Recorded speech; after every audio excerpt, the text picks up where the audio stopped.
पूर्व प्रधानमंत्री मनमोहन सिंह को नहीं आती थी हिंदी। उर्दू में लिखा जाता था मनमोहन सिंह का भाषण। पहली स्पीच की तैयारी में लगे 3 दिन। टेलीप्रॉम्प्टर के सामने करते थे प्रैक्टिस। देश के पूर्व प्रधानमंत्री मनमोहन सिंह के निधन के बाद पूरे देश में शोक की लहर है। वहीं मनमोहन सिंह के निधन पर उनके मीडिया सलाहकार रहे संजय बारू ने पूर्व प्रधानमंत्री को याद करते हुए उनसे जुड़े तमाम किस्से साझा किए हैं। संजय बारू के मुताबिक मनमोहन सिंह को हिंदी पढ़ना नहीं आता था।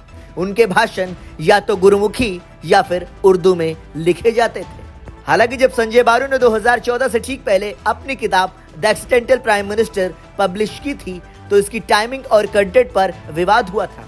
उनकी मंशा पर भी सवाल खड़े किए गए थे। इनकी किताब पर साल 2019 में एक फिल्म भी बनी थी जिसके कई हिस्सों पर विवाद खड़ा हुआ था। उर्दू में लिखे होते थे सभी भाषण।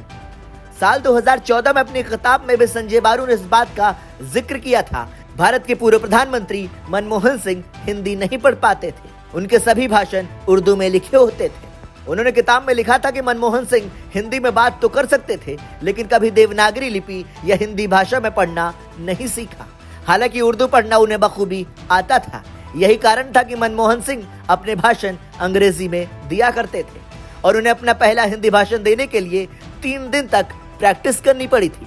कहां हुआ था मनमोहन सिंह का जन्म? अविभाजित भारत के पंजाब प्रांत के गाह गांव में 26 सितंबर 1932 को गुरमुख सिंह और अमृत कौर के घर जन्मे मनमोहन सिंह ने साल 1948 में पंजाब यूनिवर्सिटी से अपनी मैट्रिक की परीक्षा पूरी की थी।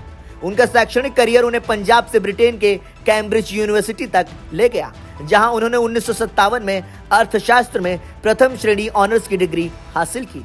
इसके बाद मनमोहन सिंह ने साल 1962 में ऑक्सफोर्ड यूनिवर्सिटी के नेफील्ड कॉलेज से अर्थशास्त्र में डीफिल की उपाधि प्राप्त की थी। दिल्ली स्कूल ऑफ इकोनॉमिक्स में पढ़ाया। मनमोहन सिंह ने अपने करियर की शुरुआत पंजाब यूनिवर्सिटी और प्रतिष्ठित दिल्ली स्कूल ऑफ इकोनॉमिक्स के फैकल्टी में पढ़ाकर की। उन्होंने सचिवालय में भी कुछ समय तक काम किया और बाद में साल 1987 और 1990 के बीच जिनेवा में दक्षिण आयोग के महासचिव बने। साल 1971 में मनमोहन सिंह भारत सरकार के वाणिज्य मंत्रालय में आर्थिक सलाहकार के रूप में शामिल हुए। इसके तुरंत बाद 1972 में वित्त मंत्रालय में मुख्य आर्थिक सलाहकार के रूप में उनकी नियुक्ति हुई।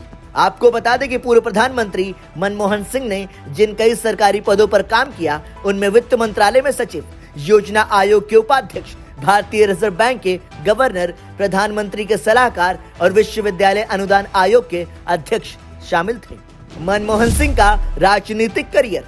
डॉक्टर मनमोहन सिंह का राजनीतिक करियर साल 1991 में राज्यसभा के सदस्य के रूप में शुरू हुआ, जहां वह साल 1998 से 2004 के बीच विपक्ष के नेता रहे।